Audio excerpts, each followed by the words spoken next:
Good afternoon, everybody, and welcome to today's panel session on fracking in the UK, which, with some of the current news, promises to be even more topical than it was when we planned it.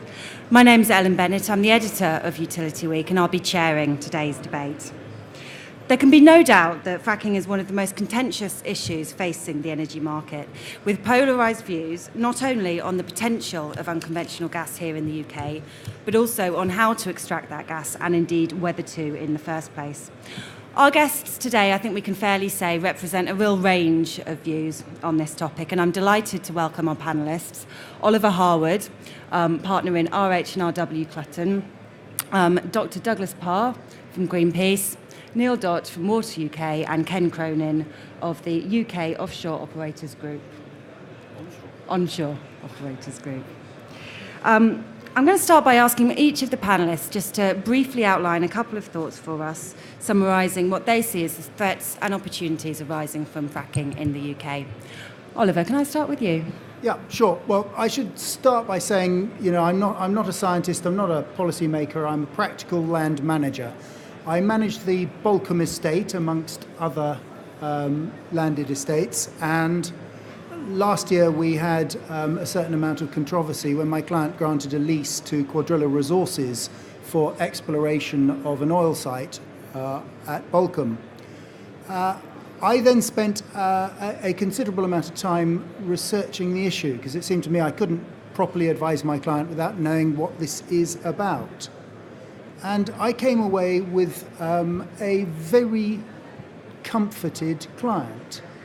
That is to say, I am firmly of the belief that the regulatory system that the government has put in, together with the lease conditions that private landowners can put in to ensure their interests are protected, leaves us with the possibility of a sustainable industry going forward. Thank you. Doug? Well, I think it's fair to say that Greenpeace are very much on the sceptical end of the value of fracking. There have been a few myths put about, even by our glorious Prime Minister, about what fracking could do for the UK. Let me just state at the start, there's no way we're going to get cost reductions in the way that the US has, and it's very unlikely it will have any material impact on bills if we frack in the UK. The principal reason why we have a problem with it is to do with climate change. Now, many of you will have noticed that there was an intergovernmental report published a couple of days ago saying that the impacts of climate change are likely to be severe, pervasive, and irreversible. At the same time as that, we appear to be embarking in the UK on a project of trying to dig up more fossil fuels. Tackling climate change and keeping it within what is internationally recognised by virtually all governments as dangerous climate change means, in the words of New Scientist, we need to leave most fossil fuels in the ground. It's as simple as that, 10 words: we need to leave most fossil fuels in the ground.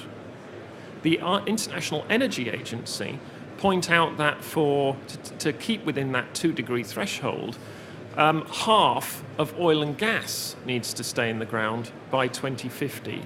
And therefore we see no role for finding further unconventional gas resources, which are almost certainly going to be as or more expensive than the existing gas supplies that we have, and simply creating a lobby for greater use. I have further concerns about the distortionary effects on policy, about the capability of the regulatory system of delivering, about wastewater treatment and so on. But as an introductory remark, let's just leave it at that. Thank you. Neil? Thank you. So the water industry can perhaps nicely sit on the fence at the moment, because we on the one hand, we completely understand the government's drive for shale, and there couldn't be more clear about any other policy, I think, right now. But at the same time, I completely understand the environmental concerns and the risks, and there are definitely risks as well. So at the moment, we're kind of, it's a wait and see. I mean, I look at my press cuttings every morning and I see everyday stories about fracking, and I see basically so much is said about actually so little happening at the moment. When we first were going to be involved in this debate, we raised three sort of headline concerns, and that was around the quality of the water, particularly groundwater, the quantity of water that might be required, and wastewater as well. And they were our kind of three headline risks. And I think progress is being made on these issues. There have been some very helpful studies, the CIWEM report, the AMEC report, the RSPB report as well, are all very, very helpful and useful indicators for us. But at the moment, we're just waiting to see what happens now, and we're waiting to see. I think we need to have some drilling going on before we can really start taking a stance. But I think the other thing we find we think is very useful that we've done is our memorandum of understanding with Ken's organisation, because at the moment, for example, water companies are not statutory consultees in the planning process. So we feel the MOU with UKOOG is a useful backstop for that. Again, we're going to have to work through these in more detail this year as we go on. But at the moment, for now, we're comfortable with the debate. We do think the regulations are actually robust, and it's wait and see. It'll be no surprise to say that I'm on the other side of the fence in the positive territory. 30 to 40% of our current electricity comes from gas, over 80% of our heat, and a lot of jobs in terms of feedstocks that provide the insulation industry, the toothpaste industry, etc. We have a very huge dependency on gas in this country and in Europe. Yes, it will be replaced by lower forms of energy moving forward, but we mustn't forget that we do have a very, very heavily dependent heat requirement in terms of gas. But before the lower forms of carbon come into place, we have, by 2030, we will have an 80% reliance on imported gas from places like Russia, Qatar, etc. They don't pay tax. The IOD last year identified that imports will create a 1.25% deficit in GDP, which shale gas will have an option to fill. I think there is an opportunity for shale gas and renewables to work together, as it has in the US. If you look at Texas, for example, which has one of the largest shale gas plays, it also has 30% generation from wind. We can work together to solve the climate change issues and to solve the energy issues. And I do fundamentally believe that. I think that coal is the enemy here, and we need to get rid of coal off the system as quickly as possible. In the last 24 hours, we have generated our electricity 41% from coal. And that's very similar across the rest of Europe, including Germany and some of the other larger nations. And just on the issue of safety, we have 17 EU directives that we have to comply with.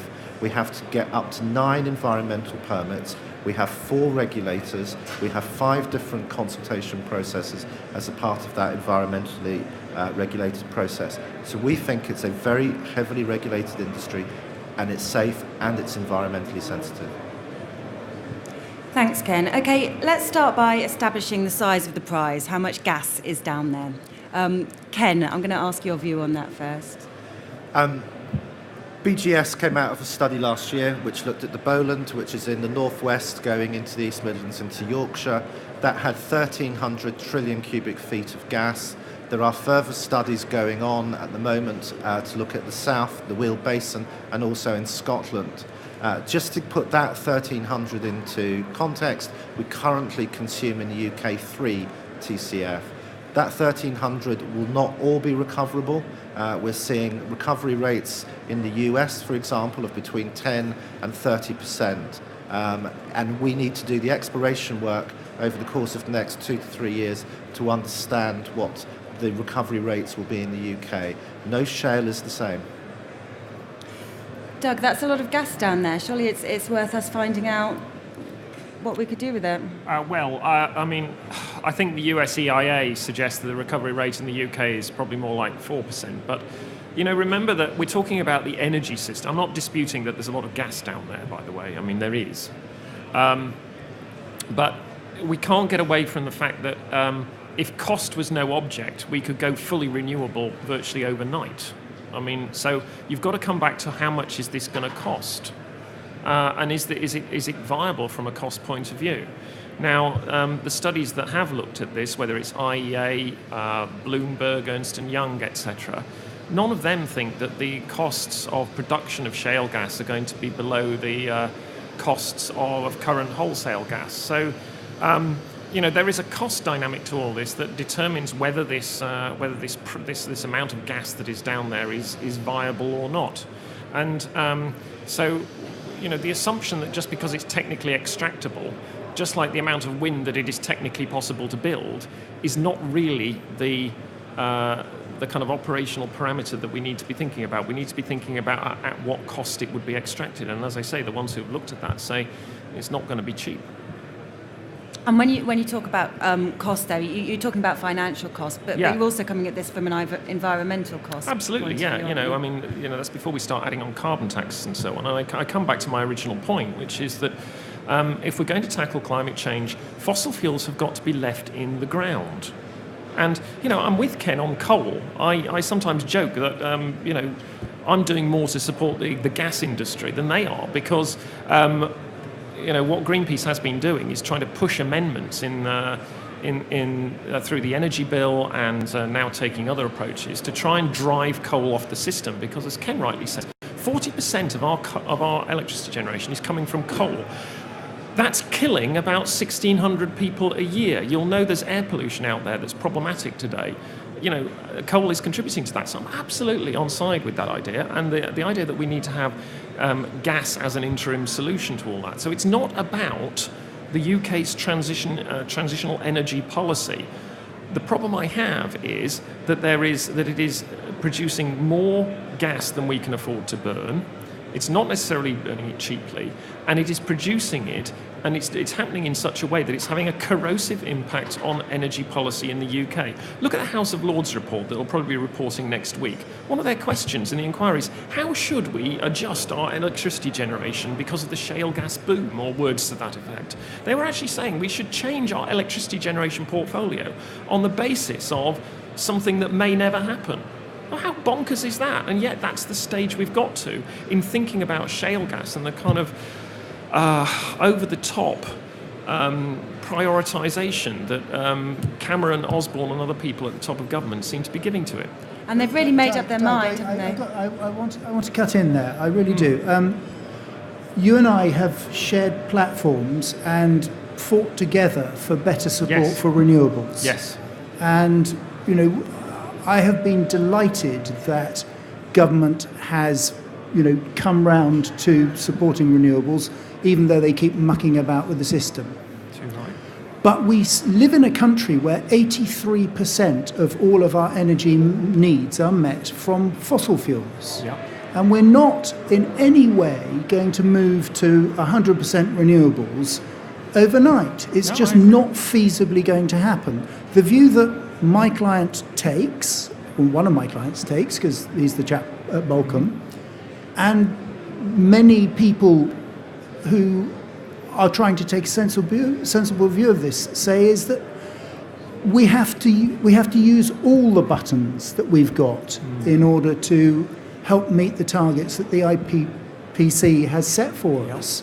We have to use every resource that we have properly, carefully, sustainably, but actually gas is part of the answer.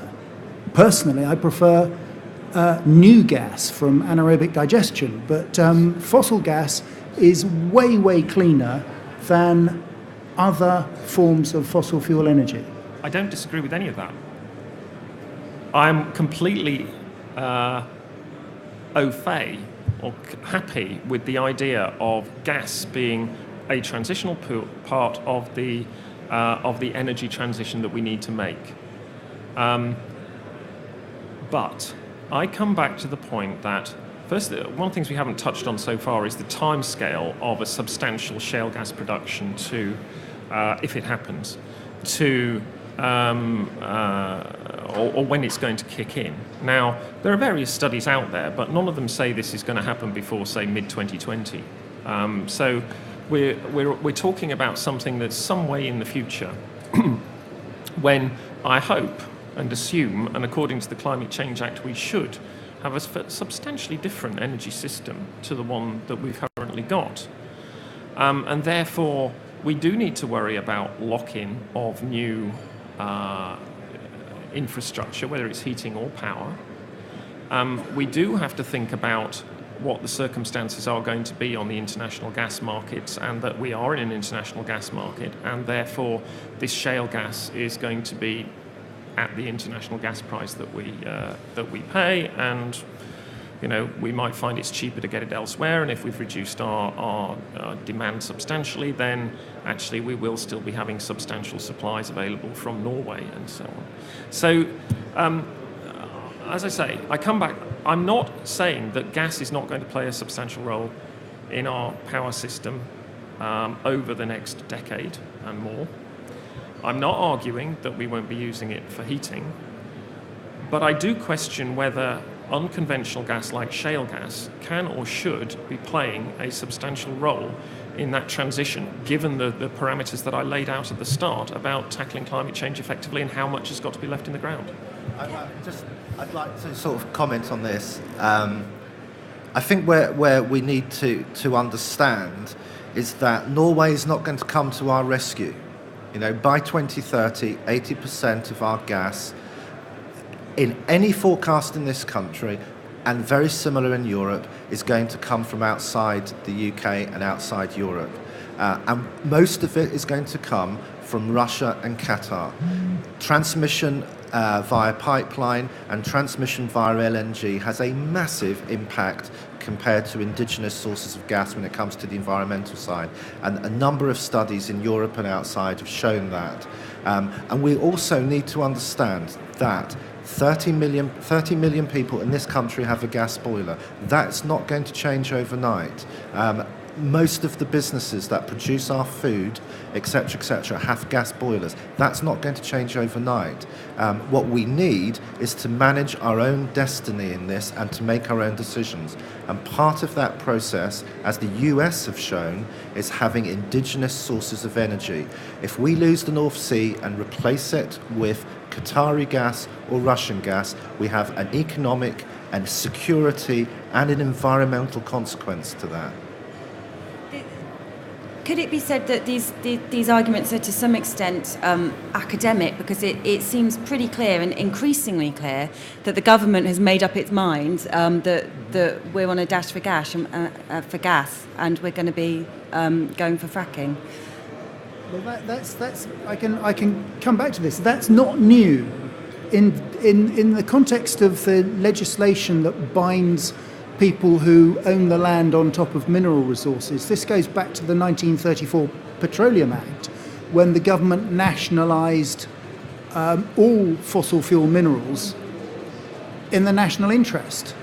So we are not in the place that the United States has been in, where a lot of the industry has been driven by, in inverted commas, greedy landowners, because they get to take a percentage of the gas that's produced.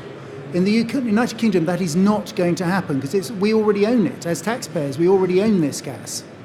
So it's simply a question of dealing with the legislative and the practical issues in order to make sure that this can happen to the benefit of everybody. If you're a private landowner and you're approached by one of the energy companies that are currently looking in the licensed areas in the southeast or in the northwest, they come to you with a bundle of statutory rights that have been granted under the Petroleum Acts, under the Mines Working Facilities Acts, under the Pipelines Acts. Under all of these areas of law, they have access to compulsory powers. So you are dealing, if you like, with one hand tied behind your back. But at the same time, your wider interests, and if you're farming, you are deeply interested in clean water, clean air, in your soils not being polluted. If you're an estate manager, you're trying to hand on your estate for the benefit of the next generation, people that come after you. You are deeply interested in the environmental side of it and what direct impact this will have on your interest. And in those circumstances, the fact that well design in this country has to be pre-approved by the Health and Safety Executive, the fact that wastewater treatment, as farmers know to their cost, is absolutely core, and the Environment Agency will be down on you like a ton of bricks if you get it wrong. You need environmental consents for the design before you build anything. And the fact that as a private landowner, granting a lease, admittedly, not in a free market sense, but granting a lease to a development company, you will have the power of British common law in order to write an appropriate lease to protect your interests. Means that this has the very best possible chance of doing some good for the country, because we already own the gas, and not harming the interests of the people who are hosting the sites where it will be got from. I think the answer to your question, are we having a dash for gas, blah, blah, blah. I think the reality is that because of underinvestment in the UK, full stop, we're having a dash for nuclear, a dash for gas, and a dash for renewables. We're having to do it all at the same time. And we need all of it. And that's purely simply down to the fact that we haven't invested in anything for 30 or 40 years. And how practical is it, Neil, that we can actually get this gas out of the ground? I mean, there's the science behind it, certainly in other countries, is there and further well developed. I think I'll bow to the other panellists on this, but I think there's still work to be done to understand the geology and how much water we're going to actually need. There's kind of wide range of estimates at the moment. So we're going to, again, until we start actually doing this, we're not going to be sure. But I think overall, and everything I've read tells me that the amount of water is going to be required isn't going to be anything more than is used for other uses now, such as industrial or agricultural. So, I mean, I highlighted this as one of our risks when I first started saying this, but I think that the quantity of water is low down in terms of the overall risks that we see. I'm going to open to questions from the audience now. Anybody like to ask a question, make a comment? Got one down here at the front.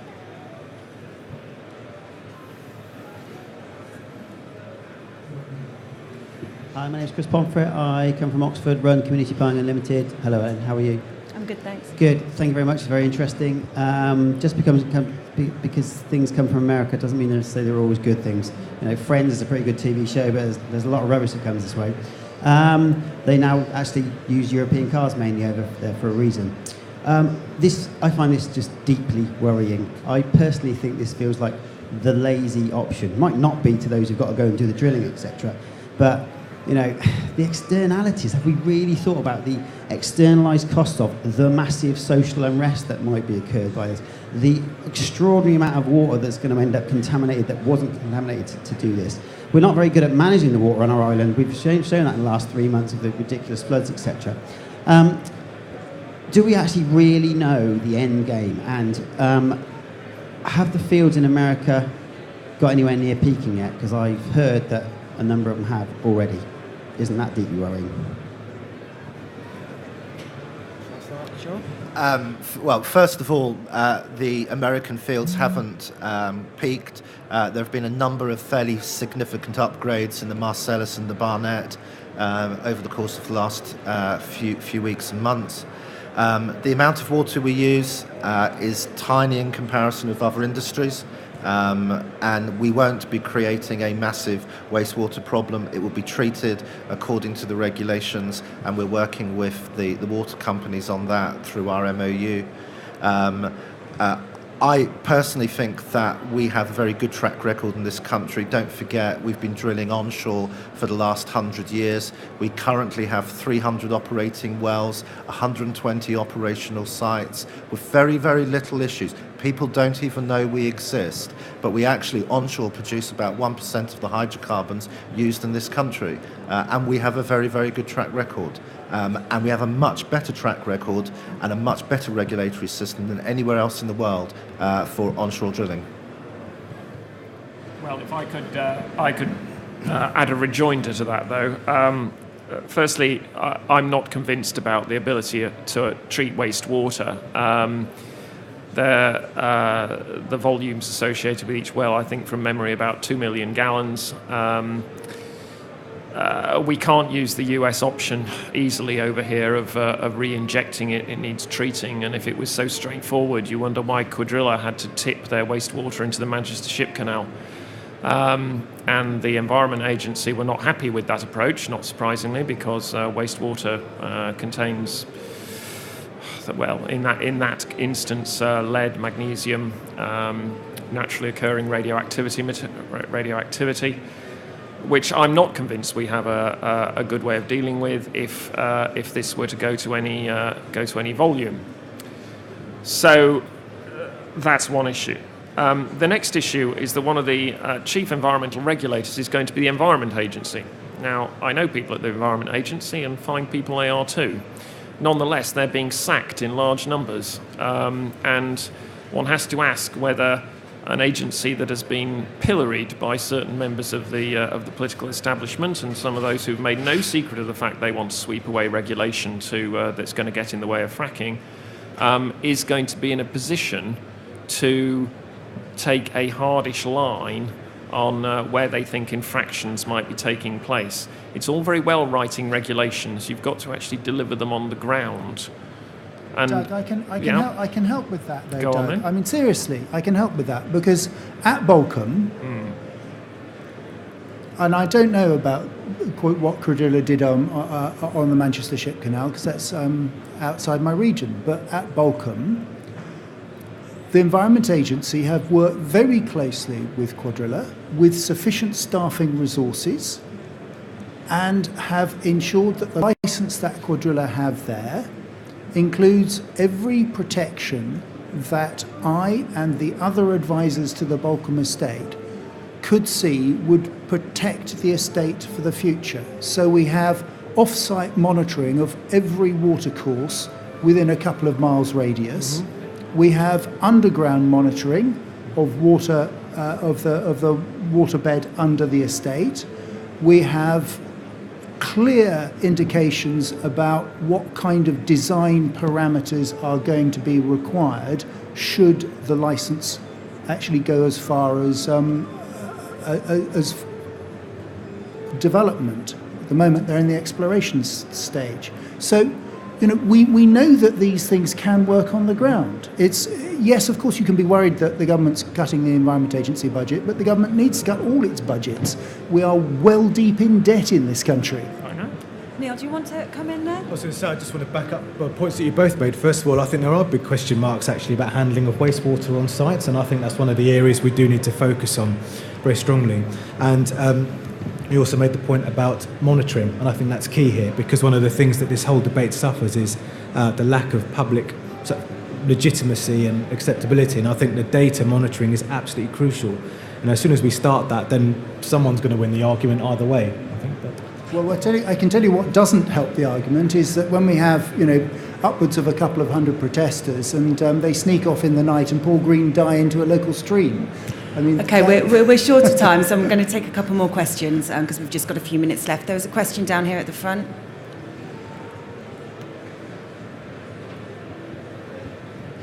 Hi, my name's Mike Keast. I'm a process industry consultant, but I actually used to work for the Environment Agency. So as a first point, I'd say that, yes, they're probably handling the level of activity that's going on now, but I think if there is a real dash for fracked gas, I think they could be, and real production, there's going to be a big monitoring effort that's going to be needed. So that's the first point.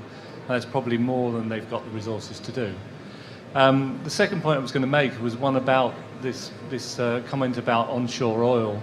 And yes, we've done very well. I worked on the BP Witch Farm project a few years back, and that was done extremely well from an environmental point of view.